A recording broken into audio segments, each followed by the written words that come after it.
This trip to the South Sudan for us was the first time for the two of us personally to work with people who had suffered trauma at the hands of other human beings. I would have to say that was very moving for us, as physicians, to see that type of trauma, which is, again, not that any trauma is less or worse than any other type, but it's definitely it's different, and to see that effect on people and how they come through it, and yet they still survive, and how they still are resilient and somehow just make it through.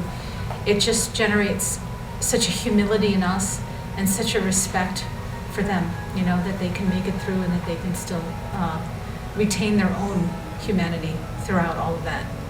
And that was something unique about this particular project, and again, something that we'll just never forget.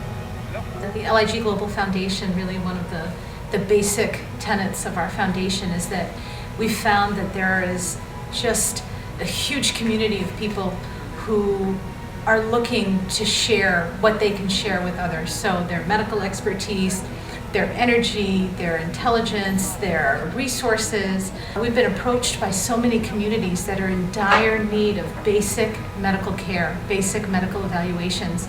And what we try to do is hook up these two different populations and try to facilitate their connection by creating short, doable, achievable 1 to 2 week trips or projects where we do all of the groundwork. We do all of the research, we do the fact-finding, we do a needs assessment.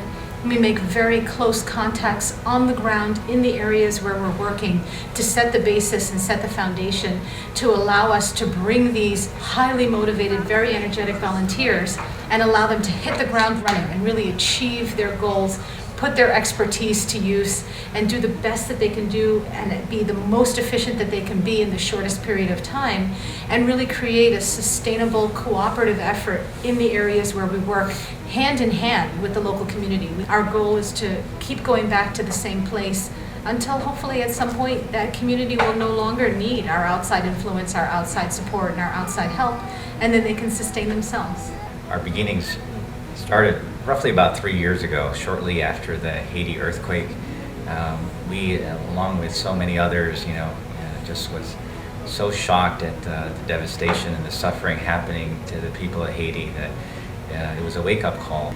And we took that step through that first door, and it has just exploded.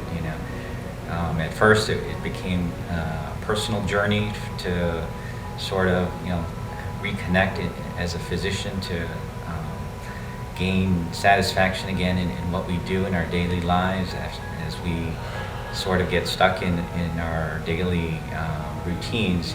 Sometimes we forget why we became doctors in the first place. And from that first journey, I told my story to Sarah, my wife, to Raghu, my best friend, and the next trip we had 25 people. From there, each of us told our friends, and soon it became a movement, a cause. And we had just returned from the South Sudan, which is our 8th country that we've done some work in, and we are just overwhelmed, by the support that we've been given, by the wonderful people we've met, and of course all of the people in the world that we've had a chance to meet, to hear their stories, and somehow offer them, basic medical care, an act of kindness, or a life-changing surgery.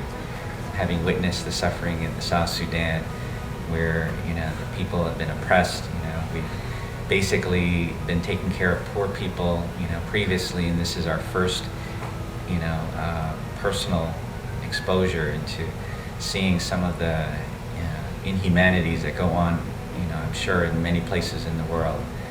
And so each time we come back, we've grown as doctors and as human beings. And so, we invite anyone else to share in this journey and join our family. All of these experiences that we have carrying outside of the United States, I have to say, at least for me personally, I think it makes me a better physician here, makes me better capable of taking care of my own patients here in the United States. Thankfully, I love what I do. I think we both love what we do. We would not do anything else in the world. There's nothing else in the world that we would ever want to do. And we just hope that we can continue to do it as long as possible.